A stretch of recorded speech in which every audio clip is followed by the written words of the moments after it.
Good day to each and every one of you in this meeting. I am Keith Rynel Domingo.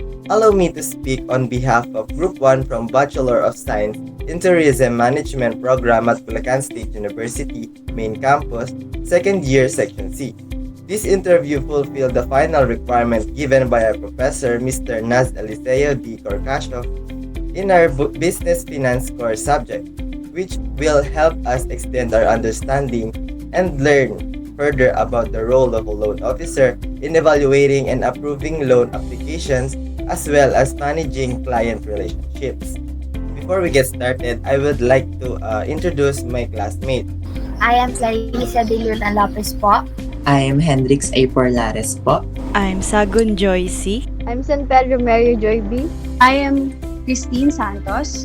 To start, could you please introduce yourself and share a bit about your background in the loan industry? Good morning. Good morning, everyone. It's nice to be with you this morning, and it's a great opportunity for me to share our experience in the cooperative. Actually, we are multipurpose cooperative since 1997, and our lending service started last 2012 only, where the General Assembly, the membership of the cooperative, decided to have this savings and lending program for our members. Since then, we are able to gain the status of being loan-free. We don't have, as of the moment, our operation doesn't occur loans. We don't have outside loans because of this lending, because of this savings and lending program in the cooperative. So thank you for that. Now, to start our interview, are you ready, ma'am, to answer these questions we provide? I hope so. I hope so. Well, let's start po. For the question number 1, may I call Miss Clarissa Lopez? Ma'am, good morning po. Am I audible po? Yes. Okay po, ma'am. For the number 1 question po, what are the key factors you consider when assessing loan application, and how do you evaluate credit worthiness? For that question, actually, our credit operation is not the main business of the cooperative. It's just additional service to the members. So we are just giving regular loan to the member according to their share capital. As cooperative, each one of them has the share capital, the investment in our operation, wherein yun po yung basis ng kanilang loan. As per our credit policy, they have double of their share capital will be granted to them as loan, and depending on their credit standing, on their obligations to the cooperative, wherein yung kanilang mga water bills, ina-assess po yun to check yung kanilang capability para po dun sa credit operation. Just to give you an idea, we have this policy na yung loan nila is only based dun sa kanilang 6 months payment ng kanilang water bills. If we see na maayos yung kanilang payment within 6 months, yun lang yung basis. Anyway, ang kanilang collateral naman is their capital, is their share capital in the cooperative. Unlike dun sa ibang mga lending operation wherein yun talaga yung main business nila, they have this credit investigation, they have this character checking. Here in our case, ang aming basis lang is yung kanilang performance sa pagbabayad ng mga obligations nila dito sa cooperative. Once okay yun, for the 6 months, kailangan sila ay members in good standing, eligible na sila to have the loan in the cooperative. And another thing, ang aming loan is just 4,000 to 20,000 on the average. Ilan lang yung members namin na nag-a-avail ng 100,000 na loan. Mostly, yung regular lang para lang makadagdag sa kanilang mga financial needs, specifically yung mga kailangan nila sa kanilang mga households. Can you describe a challenging loan decision you had to make and the approach you took to reach a fair outcome? Since our main business is waterworks talaga, no? Water system, potable water system, just like yung mga cases ng water district. Sa case namin, hindi mahirap yung evaluation ng ilan sa mga members namin na nag-a-avail ng loan. We have, yung iba nakaabot ng 150,000, but they have this collateral na land title. So once na meron silang land title, kumaga yung kanilang loan is secured, we have their land title as their collateral. Kumaga hindi ganun kalaki yung risk para magbigay kami ng malaking loan. Ilan sa mga members namin is also meron silang mga businesses at yung loans sila talagang ginagamit nila sa kanilang negosyo. presyo. Pero hindi rin ganun kalaki. Siguro 100,000 the most yung kanilang loan releases, yung kanilang ina-avail na loan. Sa part ng cooperative, hindi po mahirap para sa amin because kumaga controlled, limited yung po mga loan releases po namin. So, hindi po mahirap ang decision making sa loan releases. But then we have this authority, 100,000 below, as general manager of the cooperative, yung approval is sa akin na lang. Above I think 150,000. Above 150,000, we have to have the approval of the credit committee as well as the board of directors. Yun po yung approving authority pagdating sa loan. Pero again, hindi mahirap sa amin hindi challenging yung aming po mga loan release because minimal lang talaga siya. And ilan lang po yung nag-avail ng 100,000 above na loan. And for the next question po is, how do you communicate complex loan terms to clients with limited financial knowledge to ensure they fully understand the process? Hindi complicated yung aming pong loan.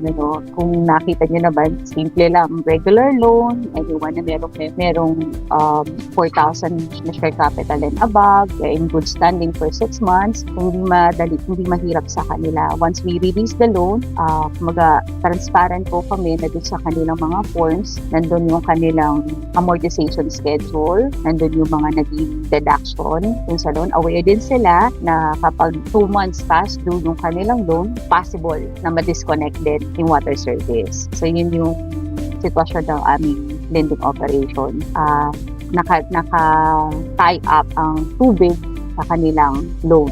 Ang reason doon, yung kasing ginagamit namin sa loan releases are the hard-earned money ng mga members. So we have to protect to make sure na ito po ay talagang maayos na namamanage dito sa cooperative. As we all know, dito kasi sa sistema ng cooperative, we have the trust and confidence ng mga members kaya sila nagbibigay ng kanilang mga savings sa co-op. So we have to make sure na maayos yung lending operation, na nai-inform yung mga members regarding the policy para ma-avoid po yung kanilang mga delinquency, ma-avoid po yung pang-past due. So pagdating po sa communication with the members, they know ano yung proseso, ano yung mga deductions, at ano yung mga possible consequences once na nag-fail po sila dun sa aming agreement o dun sa conditions ng loan nila. For the next question, describe a time when you encountered borrower in financial hardships.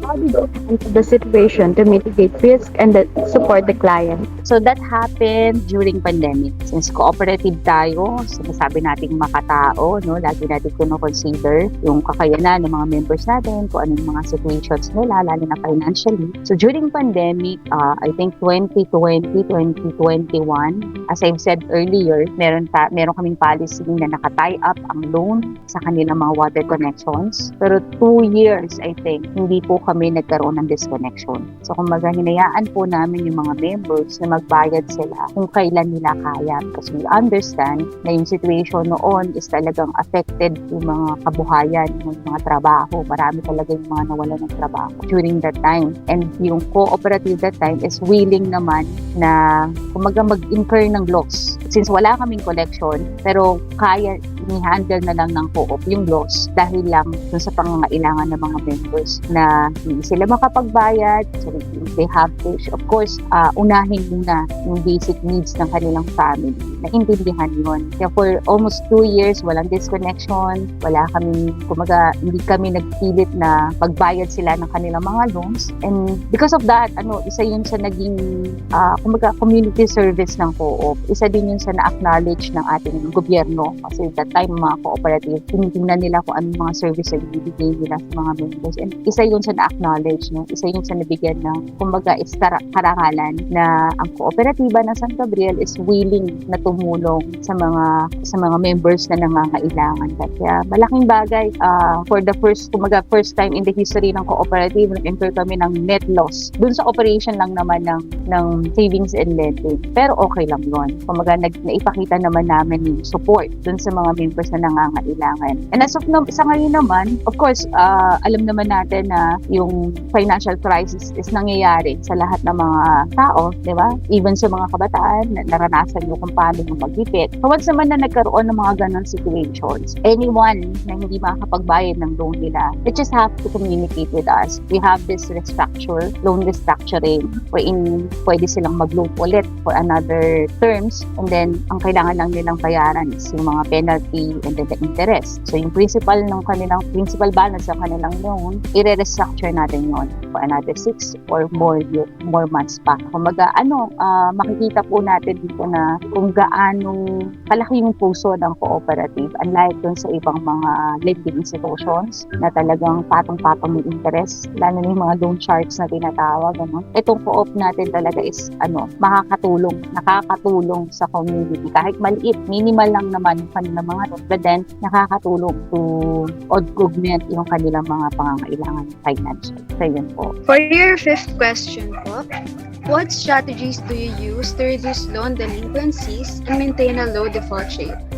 Kumaga, magyayabang ako dito, no? Ang aming delinquency rate is only 5%. 5% lang. We have loan releases of 1 million above monthly. Just to give you an idea, ganun lang yung transactions natin. Pero, we have only less than 5% actually yung delinquent because of yung aming loan officer is talagang magaling siya na mag-remind every now and then dun sa mga magpapass na loan. Kumaga, yung communication with the members is consistent and talagang ini-implement po namin na once na nag-pass yun ng 2 months yung kanilang mga loans, they have to madi-disconnect yung kanilang water service. But then once na nagbayad naman sila agad, reconnected agad yung loan. So yun yung edge ng aming co-op sa ibang mga lending institution. As we all know, napakadali ang mag-loan, diba? Napakadali magbigay ng pautang. Mababait sila kapag naglo-loan sila, pero kapag naniningil ka na, alam naman natin yung mga nagiging reactions ng mga tao. Pero dito sa co-op, malaking bagay na meron tayong policy na naka-tie up ang water service. Sabihin na po nila na hindi siya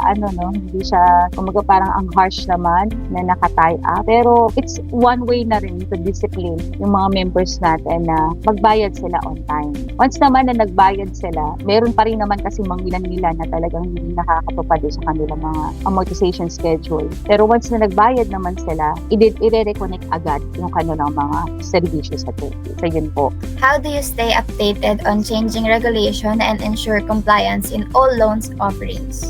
So yung cooperative namin is part ng co-op principles is continuous education. And ang dami naming mga governing agencies, hindi lang sa water, kundi pati sa lending institution. So ngayon, under kami ng CISA, alam niyo yung CISA Act, wherein we have to submit all the details ng mga borrowers namin para for compliance. Kasi once na hindi nag-comply, of course, merong penalty ang gobyerno, pwedeng mapatigil yung operation. So since ang aming main business is water, which is the basic necessity ng mga tao, we have to have the continuous knowledge dun sa mga regulatory body, dun sa mga governing agencies na nakakasakop sa amin.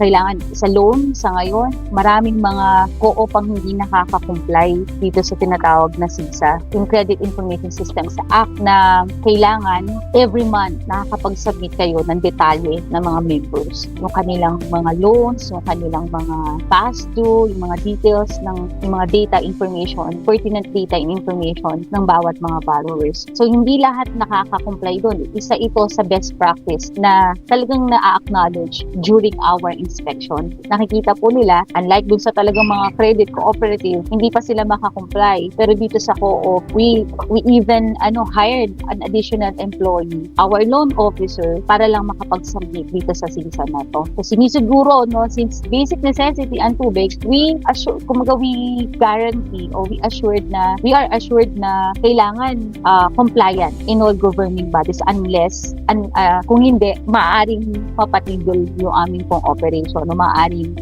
mag-take over ang gobyerno para sila yung mag-manage ng ating water system. And we will not allow that, lalo na sa management. We are updated dun sa mga compliances na kailangan namin gawin every now and then para po masiguro yung aming good standing as cooperative. Yun po. For next question po, what steps do you take to maintain ethical standards and protect client data when processing loans po? So as I've said, tayo ng data, ano din tayo ng data privacy, di ba? Alam natin data privacy na yan. So, dun sa aming loan application, meron dong certain part na sinasabi na the members are allowing the cooperative to get their pertinent information. Aware ang mga members natin na syempre kailangan ng ilang mga information about yung kanilang status, yung everything, no, lalo na yung mga personal details para lang ma-assess namin yung kanilang capability sa loan. Aware po yung mga members natin doon, and they have this authority, no, signed authority na pinapayagan nila ang cooperative para ma-access namin o makuha namin yung mga information nila. Have you ever had a client return to you for a new loan after successfully completing their previous loan, which they used to grow or expand their business? Could you share a story or a success story like this po? Modesty aside, alam niyo ang cooperative natin is na-award as second most outstanding cooperative last year. Ano yun? National, buong Pilipinas, na-award siya as second most outstanding cooperative, medium category.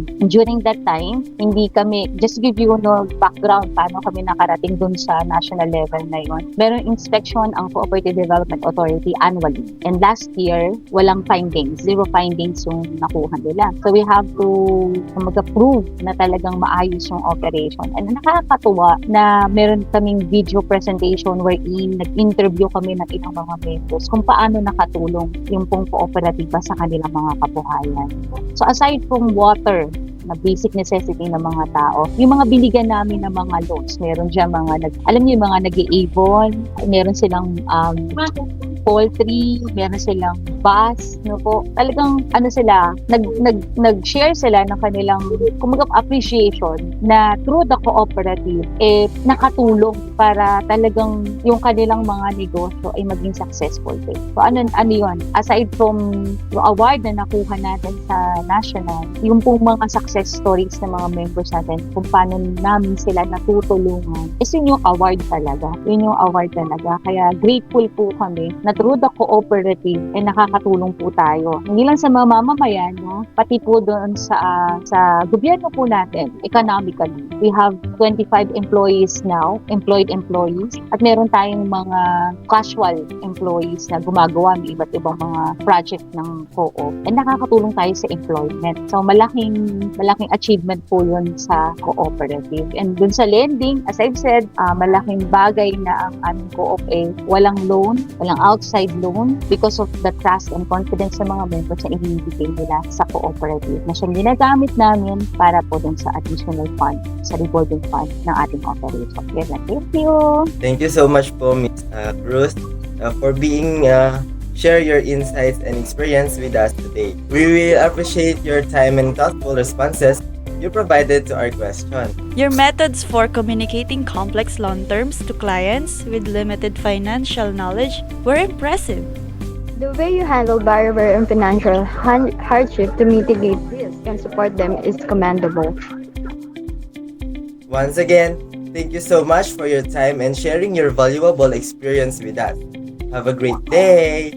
Ayan, God bless everyone! And Thank you so Thank you so much po, ma'am. grateful po na na-consider nyo ang San Gabriel para Yes, sa sir. project na ito. I hope talaga nakatulong kami sa mga estudyante. And para lang din sa kaalaman nyo, we are accepting on-the-job trainees. Marami na po kami mga naging estudyante dito na nakakatuwa kasi naging part kami ng kanilang pag-aaral. And lang din, final words lang din, hindi yan natatapos yung journey. After your education, doon mag-start ang life. Kaya strive hard, Kung ano man yung tinanim nyo ngayon, tandaan nyo ito, yun yung aanihin nyo in the future. Kaya God bless everyone.